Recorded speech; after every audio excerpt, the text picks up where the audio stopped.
Bonjour à tous, c'est très contente que vous soyez avec moi, avec ma grande tasse de café. Vous le savez, je suis toujours très contente de vous retrouver le dimanche matin. Et rappelez-vous, on doit encore faire une partie du Sailor de Jess, parce que Jess veut passer son test oral de Sailor, je pense plus ou moins le 20 mai.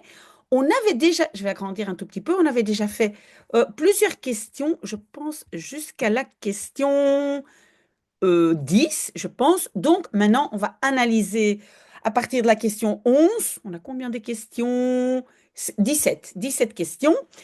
Et donc, vous le savez, après, je fais une audition pour que vous puissiez, ou au moins Jess puisse écouter en boucle. Vous devez écouter en boucle.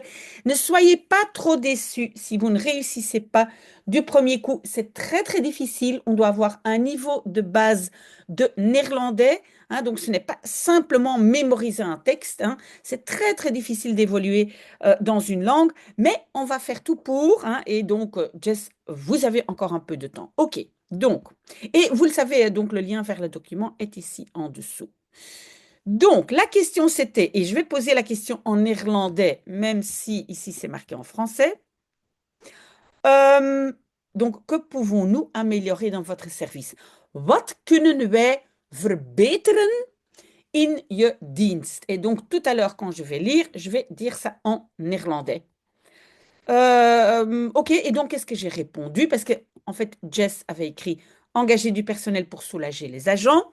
Et donc, moi, j'ai quand même écrit un tout petit peu plus. J'ai écrit il pourrait, ze zouden kunnen aanwerven. Il pourrait engager. Aanwerven, c'est engager.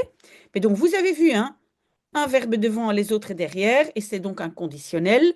Il pourrait engager plus de gens.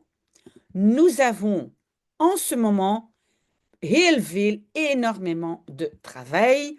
We doen veel overuren. Nous faisons beaucoup d'heures supplémentaires. Je ne sais pas si c'est le cas, Jess, mais si on dit à ses supérieurs, il faut plus de personnel, il faut bien argumenter un tout petit peu. Donc, si ça, c'est pas correct, vous pouvez me le dire et je change le document. OK? Mais donc, ça, c'était ma réponse. Deuxième question, quels sont vos horaires de travail?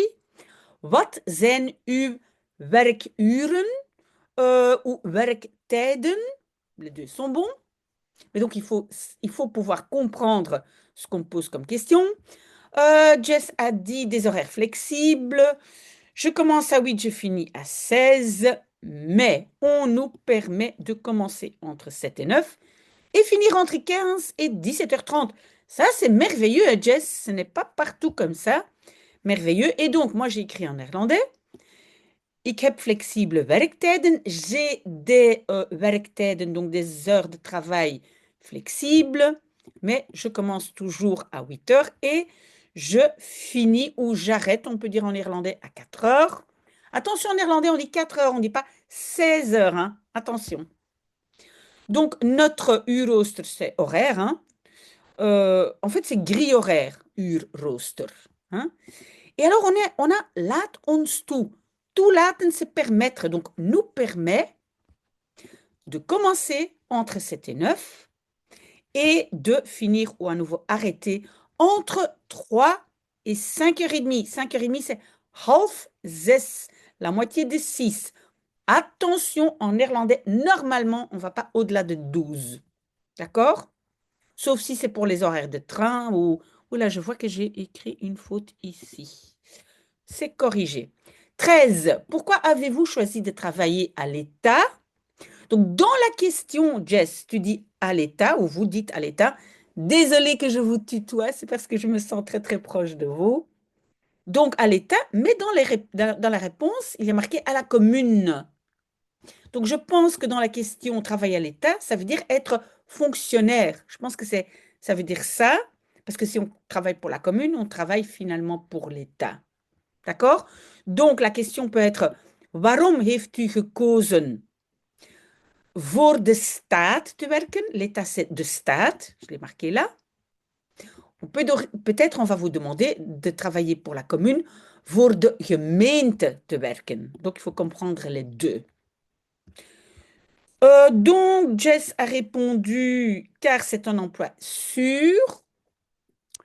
J'ai rajouté quelques éléments pour que ça ne semble pas trop opportuniste, Jess, même si, bon, je comprends bien, hein, on veut un emploi sûr, mais donc moi j'ai rajouté, et si vous n'êtes pas d'accord, vous pouvez me le dire. Donc, j'ai choisi de travailler pour l'État parce que c'est un job fixe, hein, donc ça c'est bien, c'est un travail fixe. Donc, ik heb graag zekerheid in mijn leven. J'aime la sécurité dans ma vie. Et je veux graag volontiers contribuer à l'organisation de la société. Moi, j'ai trouvé ça quand même, voilà, de rajouter ça. À vous de voir, Jess. Alors, on a encore 14, 15, 16. Comment vous vous voyez dans 5 ans? Hoe ziet u zichzelf binnen 5 jaar? Hein? Dans 5 ans, c'est binnen 5 jaar. Alors là, Jess a noté énormément, et donc tout ça. Donc, je suis déjà nommée. J'espère pouvoir passer des examens de promotion pour un niveau B. Ils organisent des examens tous les 5 ans. Donc, les conditions pour participer, c'est avoir le diplôme adéquat et le CELOR.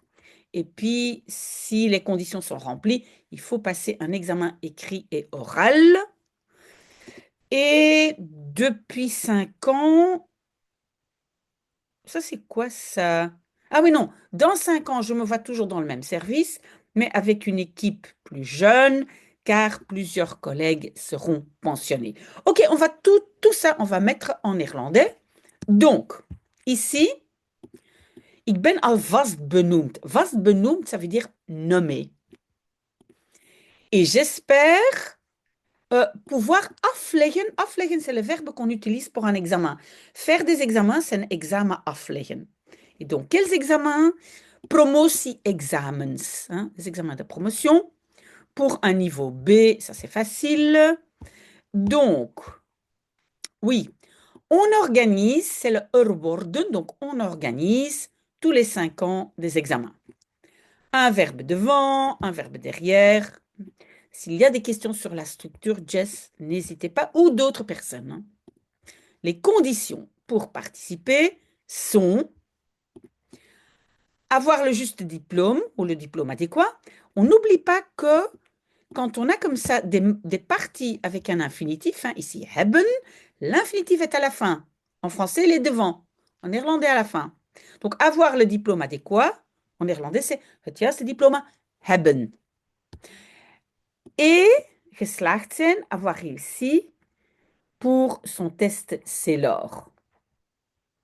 Oui, en néerlandais, tous les verbes de réussite et d'échec ont être au passé composé. C'est pour ça que nous avons zijn.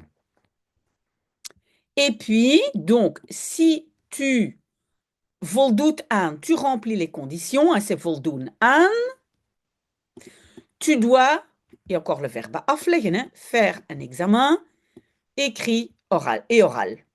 D'accord?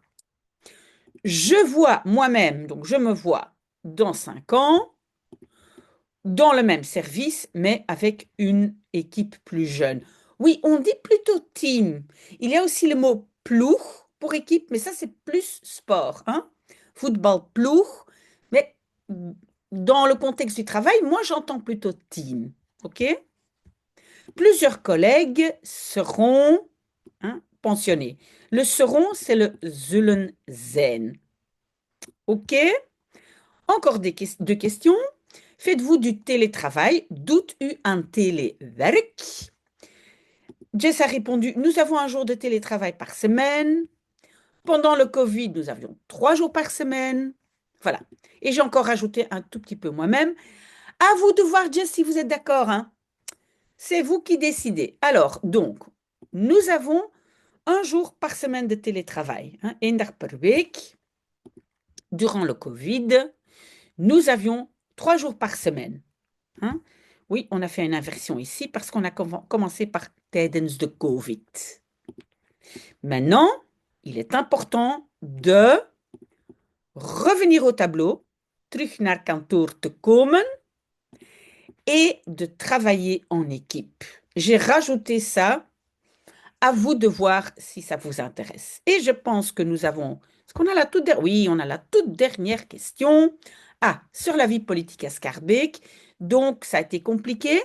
Dus, was het politieke leven in Schaerbeek compliqué, ingewikkeld? Compliqué peut être ingewikkeld ou moeilijk. Je vais le dire dans mon audition, mais vous devez absolument pouvoir comprendre quand on vous pose la question. D'accord? Donc, Jess a dit, depuis les élections en octobre, pas de bourgmestre ou d'échevin. Ils ont enfin trouvé un accord. Et à partir du mois de mai, c'est maintenant, ils seront en place. Ah, alors peut-être, Jess, je pense qu'on doit maintenant dire ils sont en place, parce qu'on est le mois de mai. Donc, ils sont en place. Donc, je dois corriger aussi, je vais le faire tout de suite. Donc, depuis les élections, en octobre, nous n'avions pas de bourgmestre ni d'échevin. Il y a enfin un accord trouvé. Oui, en néerlandais, c'est un peu une construction passive avec ris. Alors, depuis le mois de mai, et donc on va pas mettre zullen ze, mais le présent, pardon, nemen ze hun functie in. Donc, ils prennent leur fonction. Ou ils, oui. Qu'est-ce que Jess avait dit? Ils sont en place. Oui. Donc, c'est un présent. Moi, j'ai dit nemen ze hun functie in. OK? Voilà, vous pouvez m'envoyer vos commentaires ici en dessous de la vidéo, par mail, comme vous voulez. Je pense que c'est un mail que j'ai reçu de Jess, donc c'est comme vous voulez. Mais maintenant, je vais faire l'audition que vous pouvez écouter en boucle, pas seulement Jess, mais tout le monde. L'audition est la première chose à travailler pour être fluide en néerlandais et pas seulement en néerlandais, toutes les langues. Voilà, très très bon dimanche.